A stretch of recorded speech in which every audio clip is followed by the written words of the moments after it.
ये देखो प्रिय, मैं तुम्हारे लिए क्या लाया हूँ। क्या लाया? ये सेब, संतरे, केले, आम, अंगूर है। इन्हें खाओ, पौष्टिक तत्वों से भरपूर है। अरे बक जे, चाट चाउमीन गोला गप्पे न खिलाते हैं। मिले जा जमाने में जो लेके चले आते हैं, लेके चले आते हैं जी, लेके चले आते हैं।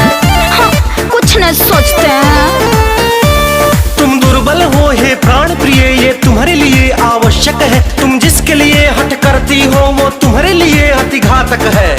पता नहीं कौन सा भाषा बोलते हैं, बुझे भी नहीं करता है। प्रिय, ये मातृभाषा है। हसबैंड आप कंजूस बड़े, मैं कहती रहूं ना फर्क पड़े। ना क्रोधित हो हम पे बरसो, तुम्हें हाथ घुमा देंगे परसों। कल है हनुमान जयंती।